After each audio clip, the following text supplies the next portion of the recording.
El día de hoy vamos a continuar. Es una serie muy grande, pero no se preocupen por llevar el número de serie. Hemos hablado del fundamento para la vida. Tiene ya un tiempo que hemos iniciado eso y en realidad no podemos predicar otra cosa. ¿Sabían ustedes que lo único que podemos predicar es la Biblia? Y siempre que abrimos la Biblia vamos a terminar en Jesucristo. Abramos en Génesis, terminamos con Jesucristo. Abramos en Éxodo, terminamos con Jesucristo. Vamos a los Salmos, hablamos de Jesucristo. Vamos a Proverbios, hablamos de Jesucristo. Vamos a los Hechos, a los Evangelios, a Apocalipsis. Todo, desde Génesis, el primer libro de la Biblia, hasta Apocalipsis, que es el último libro de la Biblia, todo da testimonio de Jesucristo. Entonces, el día de hoy vamos a continuar con la respuesta de los líderes religiosos a lo que Jesucristo reclamó acerca de sí mismo. Una de las cosas que vemos en la Biblia es que Jesucristo causó división. Y no solamente división, lo hemos visto más adelante en esta misma serie, pero Jesucristo causó odio. ¿Puede Jesucristo causar odio? Bueno, la respuesta, aunque les parezca increíble, sí, Jesucristo es causa de odio y no tal vez como lo están acusando e interpretando los liberales, los que no creen en Dios, atacando a los cristianos porque Jesucristo causa odio. No, es algo muy diferente y lo vamos a ver por qué decimos que Jesucristo causó odio. Y en la pantalla vean Juan 8, 58 y 59. Vamos a empezar con ese versículo. El Evangelio de San Juan, capítulo 8, versículos 58 y 59. Dice la Escritura: Jesús les dijo. Y ahorita vamos a ver el contexto, pero Jesucristo está dirigiéndose a un grupo de judíos. Los judíos siempre andaban, Jesucristo mismo fue judío. Entonces él vino a su nación, a su gente y les predicó quién era él y el evangelio.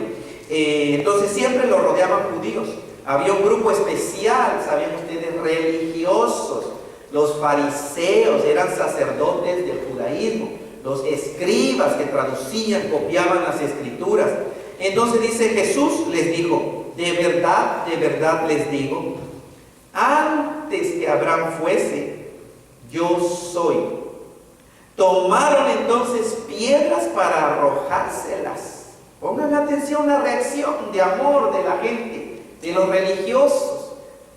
Tomaron entonces piedras para arrojárselas, pero Jesús se escondió y salió del templo y atravesando por en medio de ellos se fue. Una vez más, vean la manera de reaccionar, la manera en que los judíos reaccionaron ante esta declaración de Jesucristo. Cuando Jesucristo dijo: antes que Abraham fuese, yo soy. De verdad les digo, antes que Abraham fuese, yo soy. Entonces la reacción fue: agarraron piedras para matarlo. No tomaron piedras nada más para espantarlo, ¿no? Que Jesucristo se espantara. Sabían que ¿por qué querían apedrear a Jesucristo al hacer esta declaración? Por blasfemia. Ellos consideraban que era una blasfemia lo que dijo Jesucristo. ¿Qué es blasfemia? ¿Qué es blasfemar? Blasfemia es cualquier ofensa o escarnio o burla o injuria a Dios. Eso es una ofensa, esa es una blasfemia.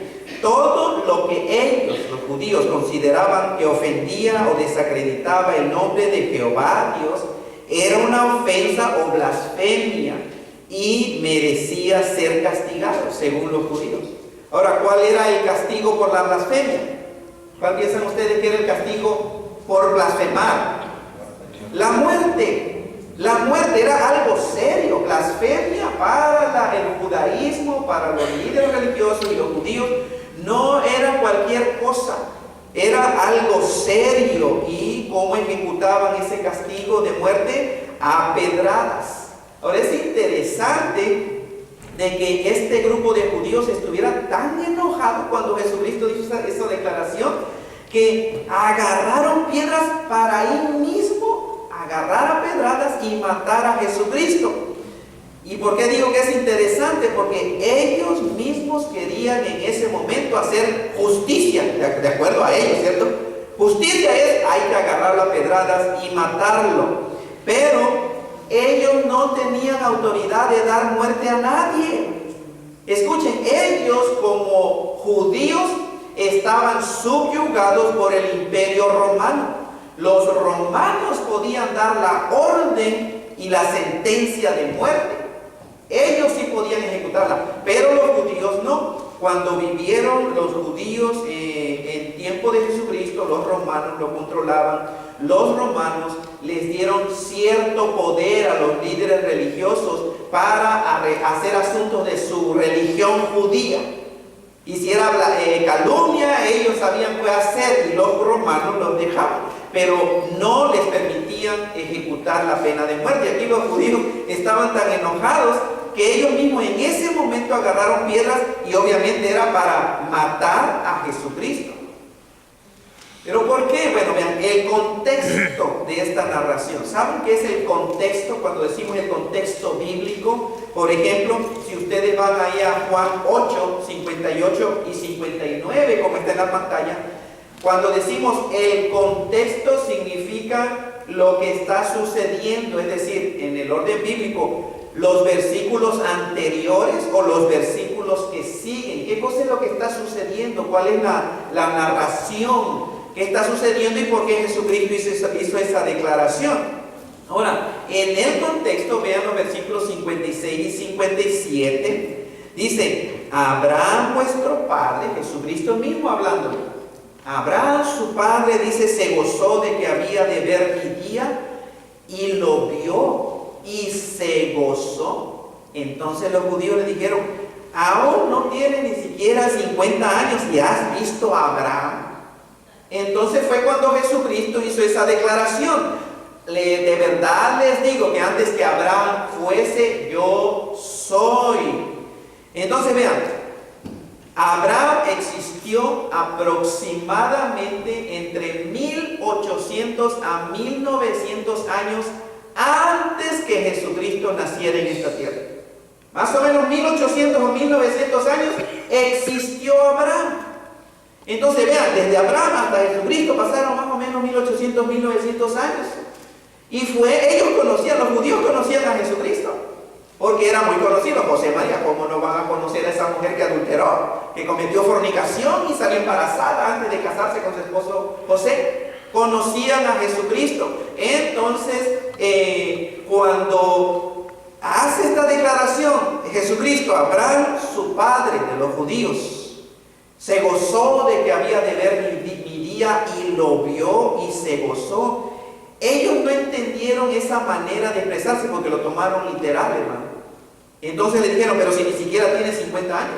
Ahora, ¿por qué escogieron 50 años? ¿Sabían ustedes que para el judaísmo 50 años representa la edad adulta completa, la madurez o la adultez completa? ¿Entendió, hermana? Entonces, aquellos que tenemos más de 50 años, hay que ser respetados, ¿cierto, hermana?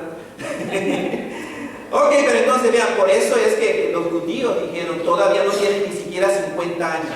Y has visto a Abraham.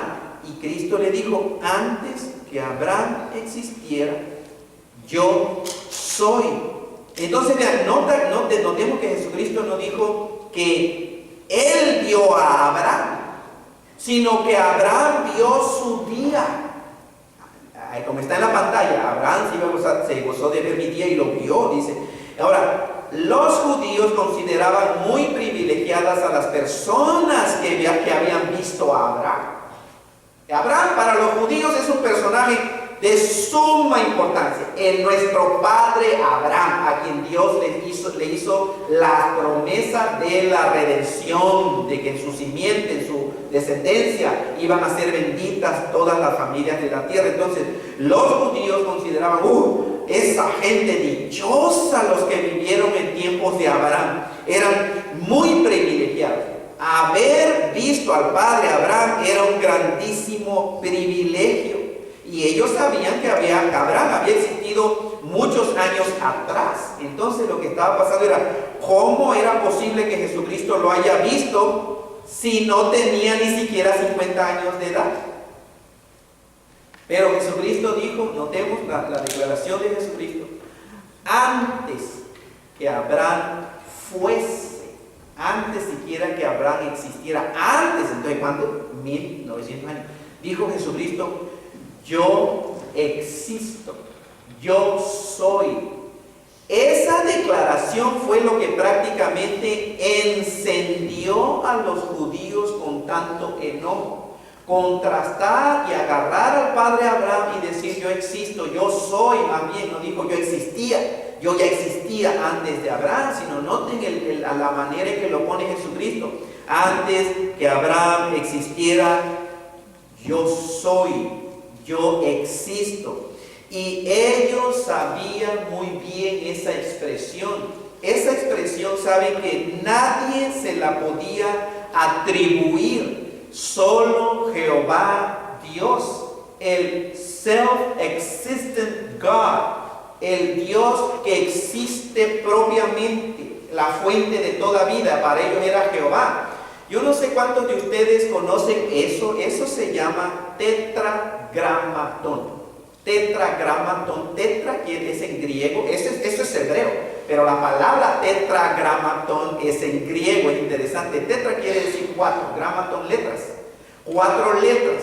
Entonces ese era el nombre más sagrado, era y es el nombre más sagrado para el judaísmo.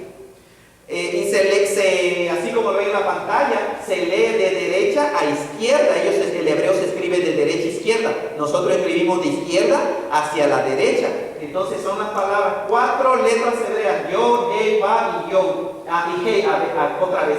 Si se dan cuenta, abajo la Yod es la Y. Escribiéndolo ya en nuestra manera de escribir. La Hei es la H. Y la Vav es la W o B chica. Y otra Hei. W, H, Y, H, W y H una vez más. Ese era el nombre de Jehová. ¿Cómo se pronunciaba? Yahweh, Jehová. Nadie está perfectamente seguro porque el hebreo en que se escribió Moisés, en que escribió Moisés y los profetas y todos ellos, no tenía vocales. Sabían que se escribe solamente con consonantes. Si se dan cuenta, son puras consonantes. Yod, Va, Yod, He, Va y He, Ahen. Son puras consonantes. Hubo un grupo de judíos, los masoretas. Ellos hicieron un sistema para preservar la pronunciación y le pusieron vocales a todas las escrituras del Antiguo Testamento. Entonces la idea que dicen ellos puede ser que es Yahweh o Jehová, Yahvé. En algunas Biblias, ustedes en el Antiguo Testamento se usa mucho el nombre Jehová. Jehová, Jehová. Eso no lo pronuncian ni siquiera los judíos el día de hoy. Tengo un amigo que es judío. Y yo cuando le mencioné, de hecho se lo dije en hebreo, uno de los mandamientos, amarás al Señor. Oye Israel, Jehová nuestro Dios. Que dice Shammah Israel, Jehová Eloheinu, Jehová Ejad, Jehová. Yo le decía esto. Mi amigo dice, Roberto, ese nombre nosotros no lo pronunciamos. Y de hecho es tan sagrado ese nombre porque es de Dios, de Jehová Dios. Pero lo interesante, ¿qué significa? ¿Saben qué significa el nombre? El siendo, o el que es, o el sempiterno. Sempiterno quiere decir el siempre eterno. Ese es el nombre de Jehová. Y con ese nombre, con el yo soy, Dios, Jehová Dios, se le apareció, yo lo tengo aquí en la pantalla también, en Éxodo 3:14, recuerdan a Moisés. Moisés dijo a Dios, porque Dios lo estaba mandando a que rescatara a su pueblo, los israelitas, de la esclavitud de los egipcios. Los egipcios controlaban a los hebreos en aquel tiempo y Dios escogió a Moisés. Moisés tenía más o menos 80 años de edad cuando Dios lo escogió para hacer esa obra, imagínense.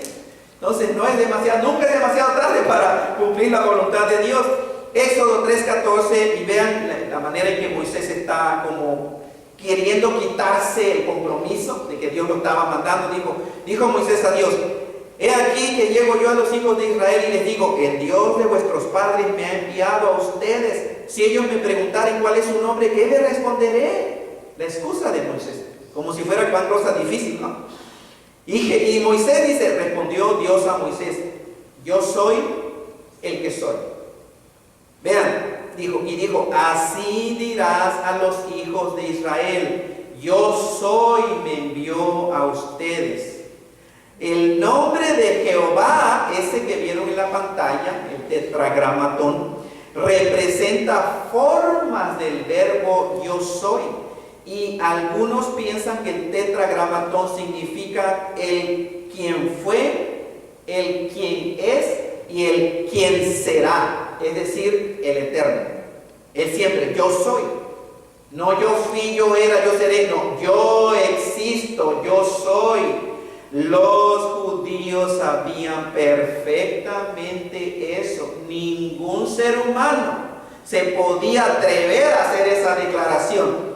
Entonces, cuando Jesucristo dijo, antes que Abraham fuese ego en mí, porque se escribió en el Nuevo Testamento en griego, yo soy, entonces los judíos entendieron perfectamente y claramente que Jesucristo se estaba haciendo exactamente igualito a Dios, a Jehová. Lo que Cristo está diciéndoles aquí es que Él ha existido desde la eternidad pasada. Escuchen, 1900 años existió Abraham y Jesucristo dice: yo soy, yo existo.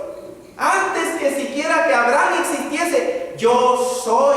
Eso solamente le pertenece a Jehová Dios. Esto es precisamente lo que entendieron los judíos. Los judíos no malentendieron a Jesucristo. Los judíos entendieron perfectamente. Si no lo hubieran entendido así, no habría razón para que se enojaran tanto y para acusarlo de ¿qué? ¿De qué lo acusaban? De blasfemia. Entonces ellos lo entendieron muy bien y por eso lo condenaron. Ahora, la Biblia, en las Escrituras tenemos declaraciones, las declaraciones de Cristo eran muy claras como para que la gente no la entendiera. La gente entendía muy bien las declaraciones, entendió muy bien las declaraciones de Jesucristo. Hay un grupo, el grupo de los testigos de Jehová, no acepta que Jesucristo es Dios. El grupo de los testigos de Jehová no acepta que Jesucristo es en realidad Dios, el mismo, el eterno Dios, Jehová del Antiguo Testamento. Ellos dicen que Jesucristo, escuchen, nunca reclamó ser Dios. Y un argumento que ellos usan es que la gente lo malentendió, que la gente malentendió lo que Jesucristo dijo. Pero la gente en realidad nunca malentendió lo que Jesucristo dijo. Al contrario, porque lo entendió, lo llevó a odiar y a acusar de blasfemia y por eso le dieron muerte. Por las declaraciones que él mismo dijo. Es muy claro en la Biblia que los judíos entendieron bien lo que Jesucristo declaró. No hubo ningún malentendido. Si hubiera sido una persona sola la que hubiera oído las declaraciones de Cristo, tal vez, cierto, se prestaría para decir que esa persona a lo mejor lo malentendió. Si hubiera sido una persona, pero no fue una persona nada más la que escuchó a Jesucristo hacer esa declaración. Fueron muchas personas que escucharon a Jesucristo hacer tales declaraciones. Y no solamente fue una declaración la que hizo Cristo, que se hacía igualitito a Dios, sino fueron varias declaraciones. Y precisamente porque las entendieron bien, es que condenaron a Jesucristo a la muerte. Es una garantía que si cualquier persona de los testigos de Jehová hubieran estado ahí, también habrían entendido lo mismo, que Jesucristo se hizo exactamente igual a Dios. Entonces el problema con los judíos no fue que no entendieron bien lo que Jesucristo declaró de él mismo, sino que no quisieron aceptar esas declaraciones. Ese fue el problema. Vean Juan 5, 17 al 18, otra declaración más. Jesucristo le respondió: mi Padre, hablando de Jehová Dios, de Dios eterno, mi Padre hasta ahora trabaja y yo trabajo.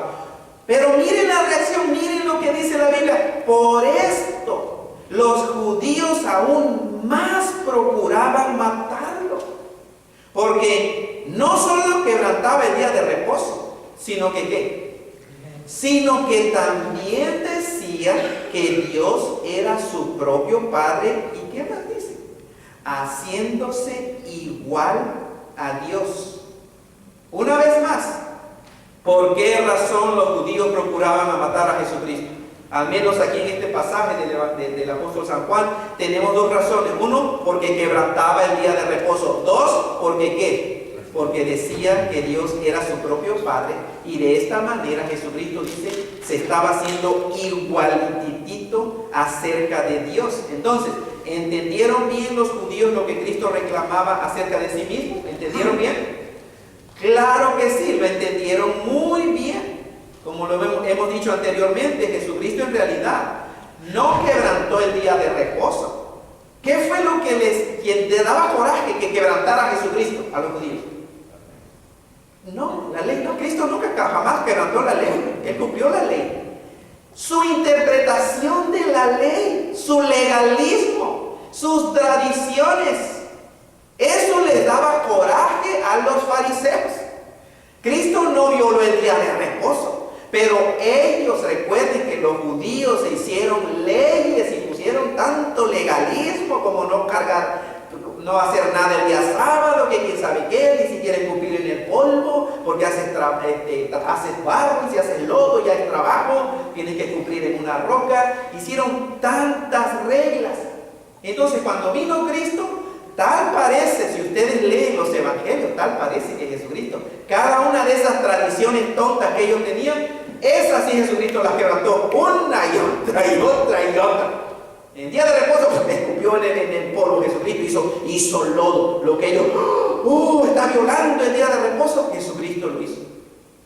Entonces vean, Jesucristo quebrantó y violó la interpretación de ellos del día de reposo, no en realidad el día de reposo. De hecho, Jesucristo mismo en una parte de la Biblia dijo que el día de reposo fue hecho por causa del hombre. Primero está el hombre. El día de reposo fue hecho por causa del hombre. No el hombre fue hecho por causa del día de reposo. Y cuando Cristo habló, dijo, el Hijo del Hombre es mayor aún que el mismo día de reposo.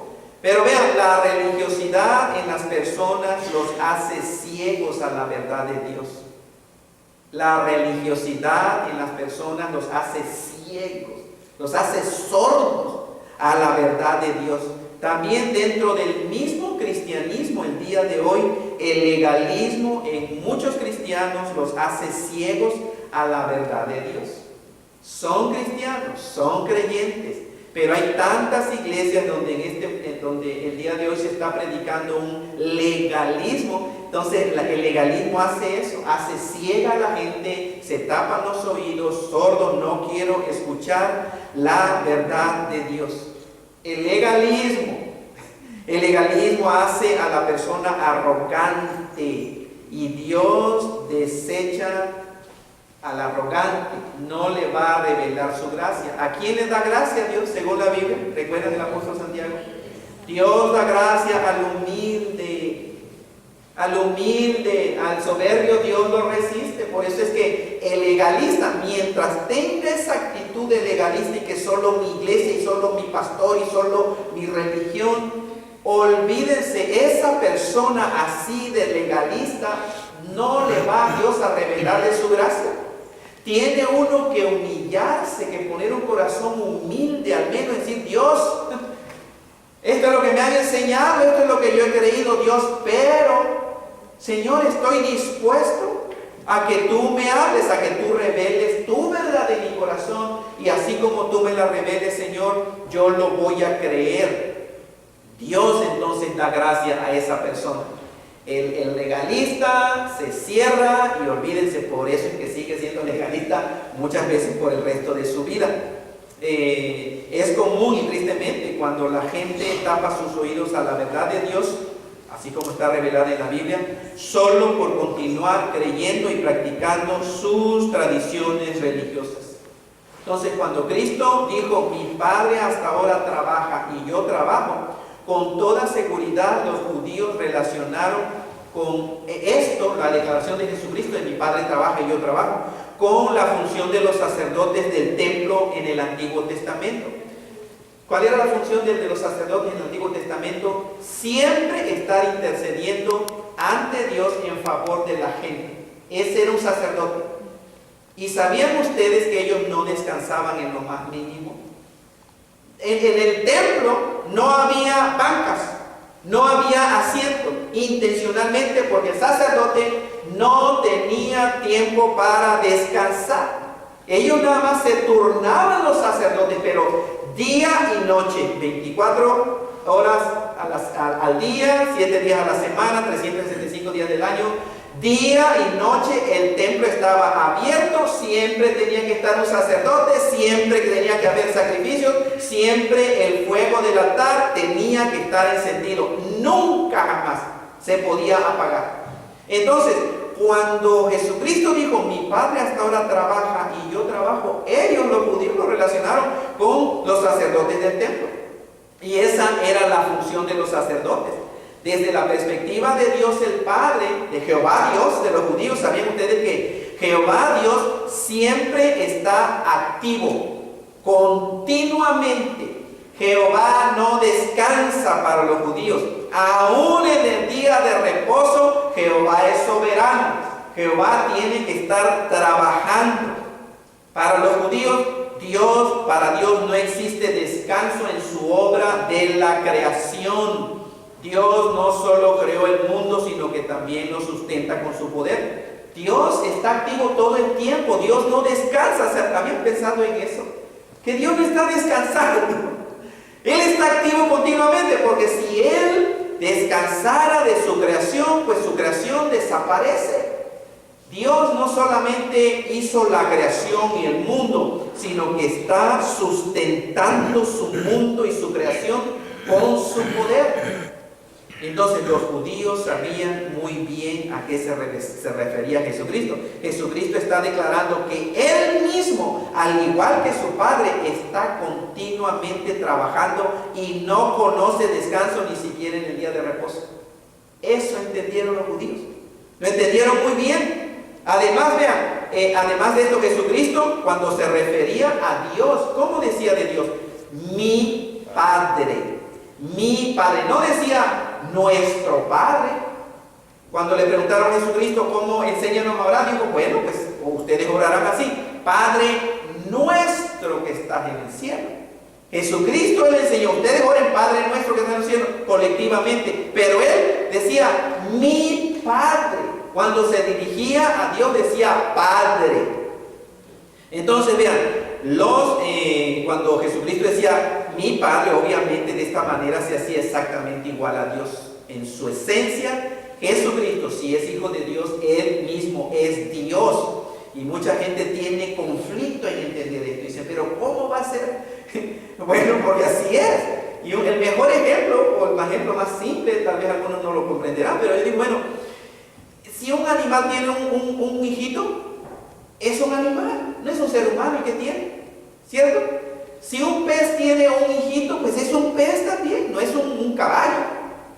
Si un ser humano tiene un hijito, ¿es un qué? Un ser humano, ¿cierto? Si Dios tiene un hijo, es que Dios, Él mismo es Dios, es decir, mi hijo no es caballo, no es un animal, no es un ángel, es un ser humano perfectamente, tiene toda su naturaleza, todas sus cualidades de un ser humano. Es lo mismo con Dios, nada más que con Dios. Dios no hubo un momento en que Dios engendró o creó a Jesucristo, porque ese Dios ha existido por toda la eternidad. Dios existe en 3 personas. Y otra vez más, a la hora de la Trinidad, gente me sigue diciendo que pastor, yo no entiendo la Trinidad. Digo, pues no la tienes que entender, pero tienes que aceptarla, porque ahí está en la Biblia. Padre, Hijo, Espíritu Santo, Dios en 3 personas, punto, ahí está en la Biblia. Pero es que yo no entiendo, pues no trates de entender. Como alguien dice, si no aceptas la Trinidad, si tratas de entender, pero si no aceptas la Trinidad, pierdes tu alma. Y si tratas de entenderla, pierdes la cabeza, porque no la vas a entender. El punto es que este es Dios en tres personas. Personas diferentes. Padre, Hijo, Espíritu Santo. Es un Dios, una esencia.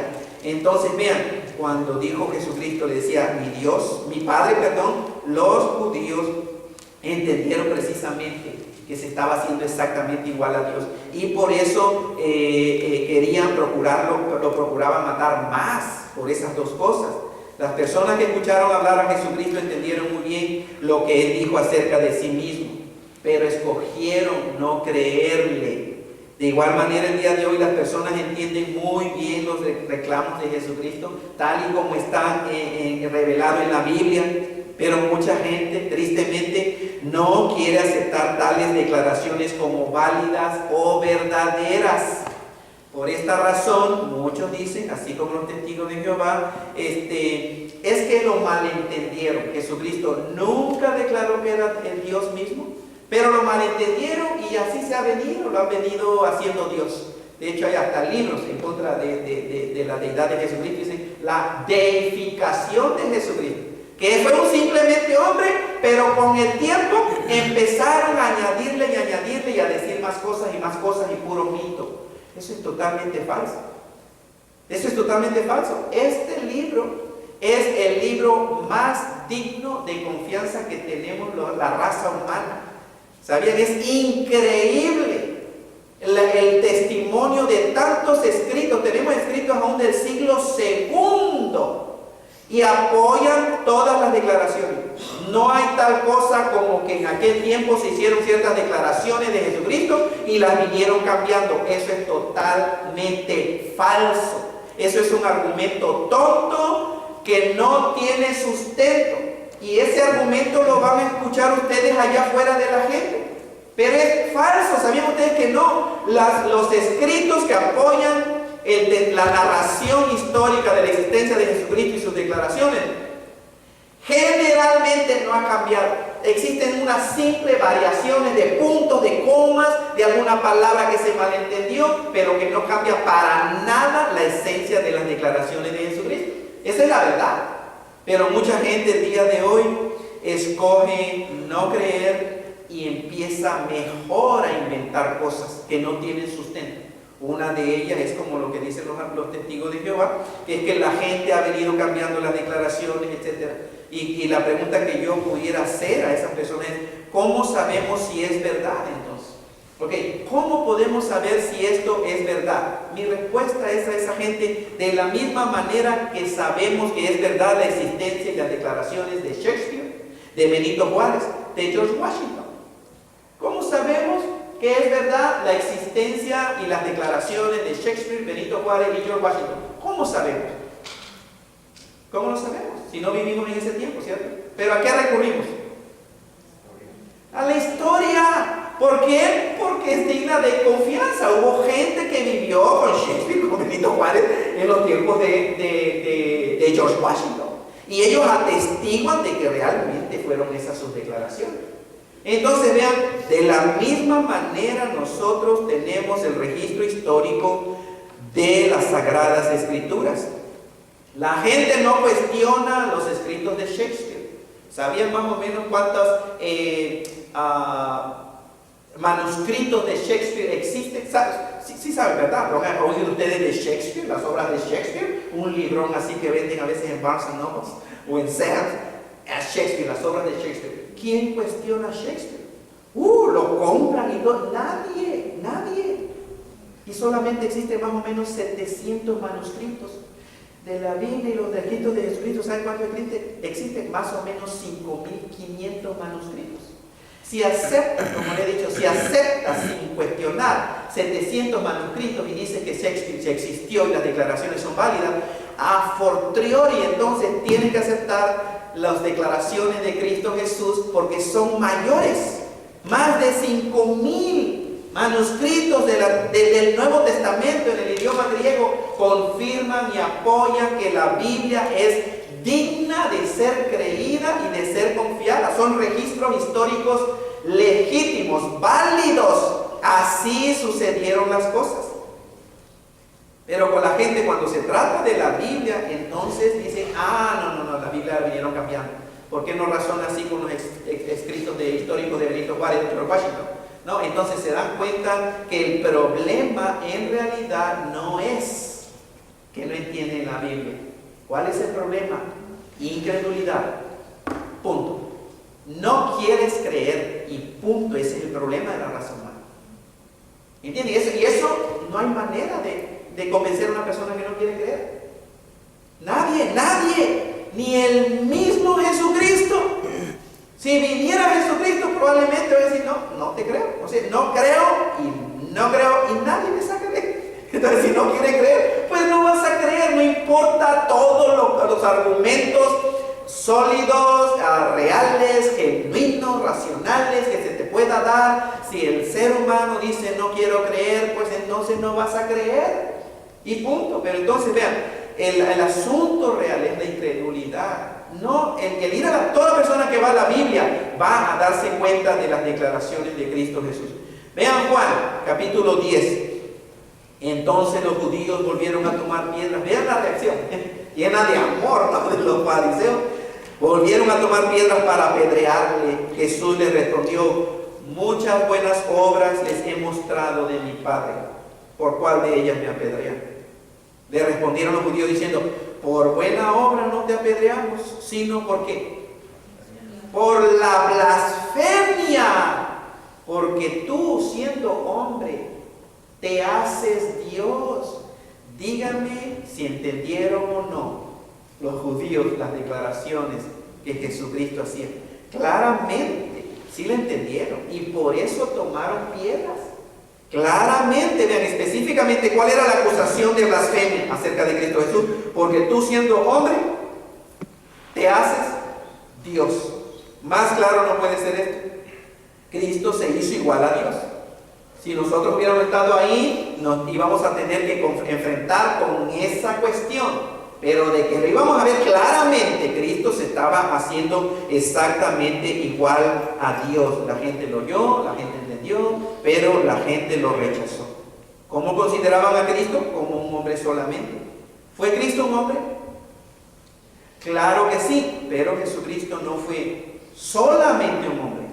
Jesucristo es Dios mismo que se hizo un ser humano. Por eso en Mateo 1:23, cuando Dios por medio de un ángel le habló a José, que fue esposo de María, le dijo: he aquí una virgen, la promesa sí, he aquí una virgen concebirá y dará a luz un hijo, y vas a llamar su nombre como Emmanuel, que traducido es Dios con nosotros. Literalmente es con nosotros, Dios.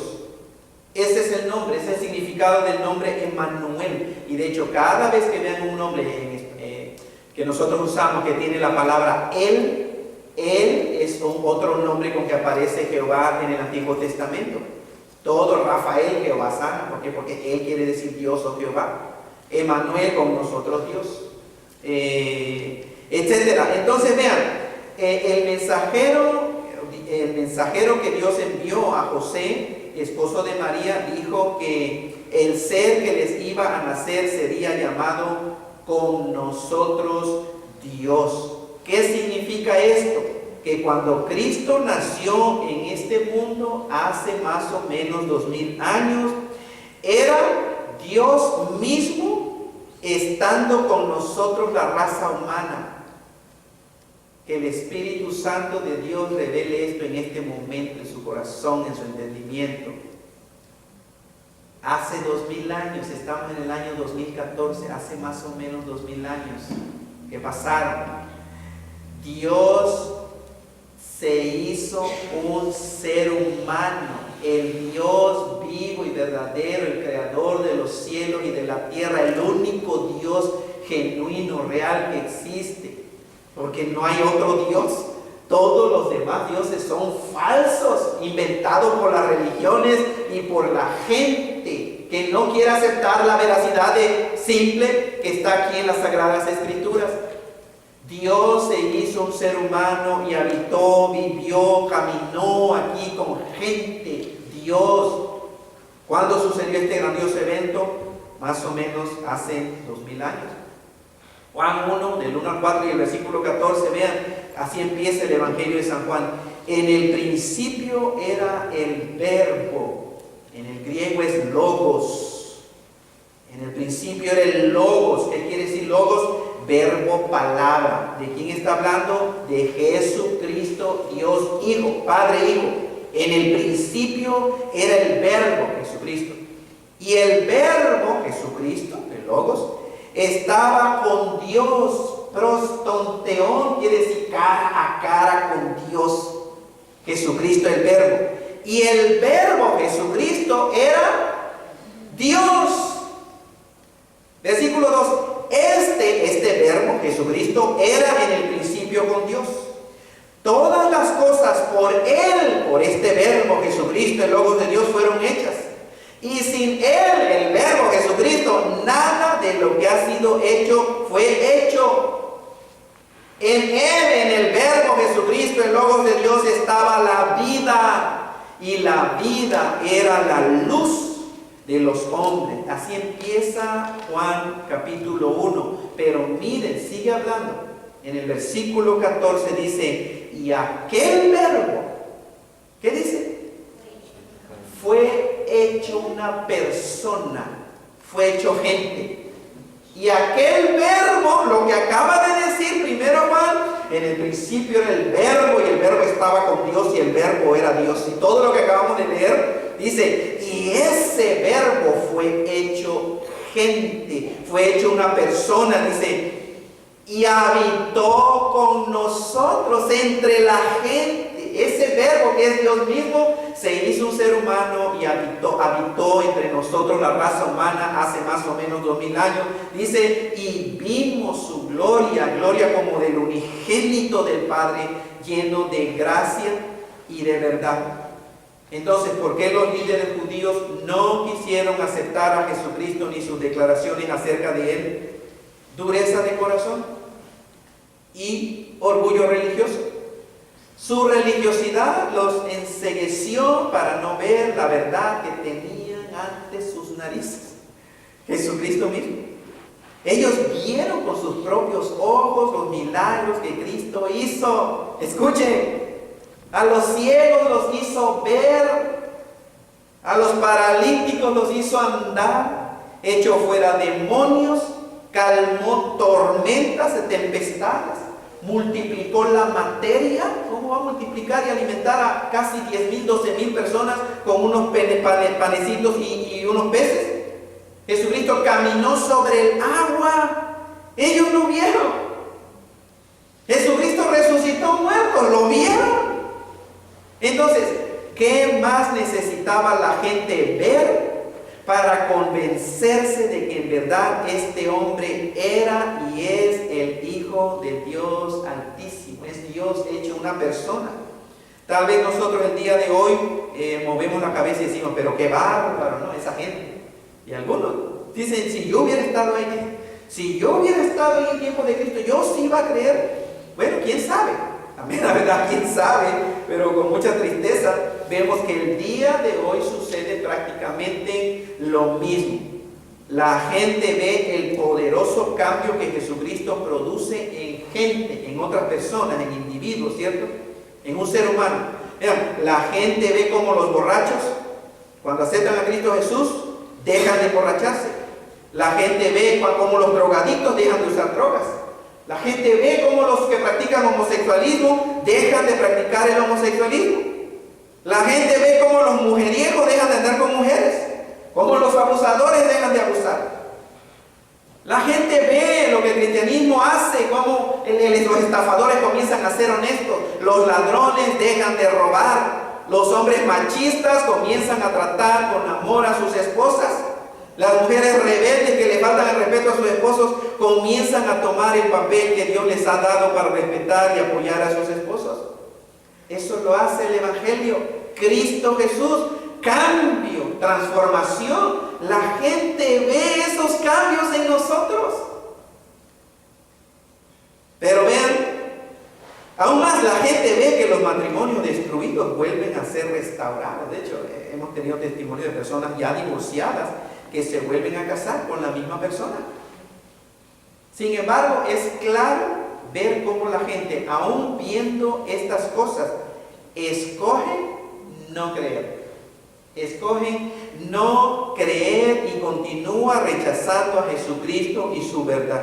Entonces la pregunta es, ¿qué más necesita la gente?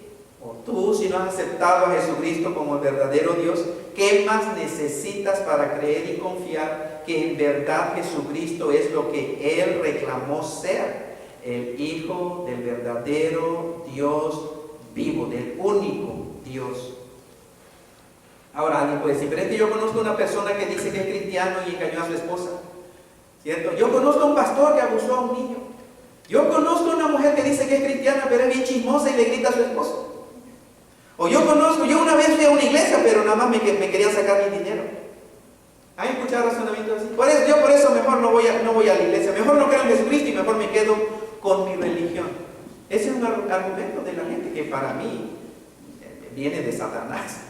Porque el padre de mentiras es el diablo, Satanás, y engaña a la gente para llevarse con él a la condenación eterna al mayor número de personas, de seres humanos posibles. Pero todos creo hemos escuchado estas excusas. Ahora escuchen bien, por muy ciertas que sean estas acusaciones, no cambia en lo más mínimo la verdad acerca de Jesucristo y el hecho de que tú tendrás algún día que dar cuentas ante Dios con respecto a tu decisión acerca de su Hijo Cristo Jesús. Por muy cierto que sean esas acusaciones, no cambia la realidad. Además, vean, es muy importante, y lo hemos dicho anteriormente, saber que no todo el que asiste a una iglesia cristiana es un verdadero cristiano. Lo he dicho muchas veces y lo voy a seguir diciendo con dos propósitos. Número uno, para que nadie se deje engañar. Para que si tú no has rendido tu vida a Cristo, si tú no has sido regenerado, no pienses que eres salvo, no vas a ir a la presencia de Dios, vas a ir directo a la condenación eterna. Y número dos, para los que ya hemos aceptado a Cristo, entendamos que no todos los que vienen a la iglesia son cristianos. Y no use Satanás al no cristiano como piedra de tropiezo para seguir nosotros creciendo en nuestra relación con el Señor Jesucristo. Es verdad que en las iglesias cristianas existen algunos hipócritas, nadie niega eso. Entonces si alguien dice que en las iglesias cristianas hay muchos hipócritas, no digas no es verdad. Algunos sarcásticamente dicen, bueno, pues uno más, te invito a uno más, ¿no? Pero no, la verdad es que hay hipócritas, claro que sí, pero son solo eso, son hipócritas, no son cristianos, pero están en las iglesias cristianas. Entonces, dile, pues sí, es verdad, sí, tiene falta. Sí, porque hay muchos hipócritas, pero dile, pero son hipócritas, no son verdaderos cristianos, pero pues no lo vamos a correr. Y escuché esta declaración, dijo esta persona, y así en el internet, prefiero ir al infierno con mis amigos que ir al cielo con puros hipócritas. ¡Órale, no! Ahora, pero ¿quién dice que hay amigos en el infierno? ¿Y quién dice que hay hipócritas en el cielo? En el cielo no hay hipócritas. Y en el infierno no hay amigos. ¿Entiendes? Son argumentos y cosas que, y like, ¿no? Gente también que está en contra de la vida. No, like, sí, es verdad. Mejor vamos al infierno con los amigos que al cielo con los hipócritas. Ah, pobrecito, porque ese es engaño de Satanás. No hay ni un solo hipócrita va a estar allá en el cielo. Solamente gente genuinos cristianos, genuinos verdaderos hijos de Dios. Entonces para mí, y con esto termino, vean, no es muy sabio ir a la condenación eterna por causa de gente que también va para allá, para la condenación eterna. O sea, no es inteligente, no es sabio. Si esos hipócritas van al infierno, yo no voy a ir también con ellos al infierno nada más por su mal comportamiento, ¿cierto? Que son best friends. Algunos dicen, no, si yo no quiero ser hipócrita. Yo si acepto a Cristo, yo no voy a ser como los hipócritas. Pues adelante. Pero no por el comportamiento, mal comportamiento de los hipócritas, tú te vayas con ellos también a la condenación. No hace sentido, no es inteligente, no es sabio.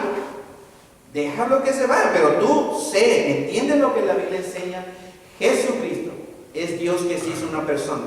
Él lo declaró, Él lo reclamó, Él lo dijo, Él lo probó realmente. Y la pregunta es, ¿qué vas a hacer tú ante esas declaraciones que Jesucristo hizo claramente también cuando estuvo aquí en la tierra? ¿Causó odio Jesucristo? ¿Es causa de odio? Sí, en cierto sentido, pero no al corazón humilde, simplemente a la gente que no quiere simplemente creer. Y creer es una decisión. Últimamente tú decides si crees o no. Yo ya decidí creer, y muchos, yo espero que todos los que estemos aquí, gracias al Señor, ya decidimos creer que este libro es la palabra de Dios y lo que está registrado ahí, especialmente acerca de Cristo Jesús, es verdad. Jesucristo es el único fundamento sólido, genuino, real, unshakable. No se mueve, ¿no? Inamovible, es decir, no se puede mover, el mejor fundamento. Y si tú tienes a Jesucristo como tu único fundamento, estás bien. Independientemente de los dolores, tragedias, sufrimientos que uno tenga aquí, pero tu fundamento está firme, es Cristo Jesús. Pero si no tienes a Jesucristo como tu fundamento, no importa en qué cosa tengas más como fundamento. Escoge tu religión, la que tú quieras. Escoge tu líder religioso.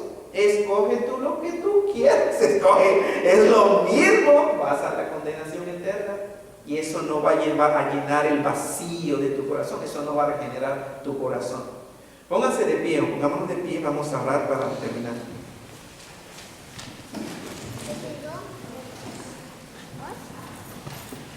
Vamos a orar. Señor, gracias por tu presencia y gracias por estos versículos de tu palabra, Señor. En realidad son muy claros. Ya está en cada persona que escuchó o que va a escuchar esta predicación, el decidir qué hacer, Señor, con la información. Pero gracias porque tú no solamente nos diste un cerebro para que nuestra mente lo usara para procesar información, a llegar a conclusiones, Señor, sino nos diste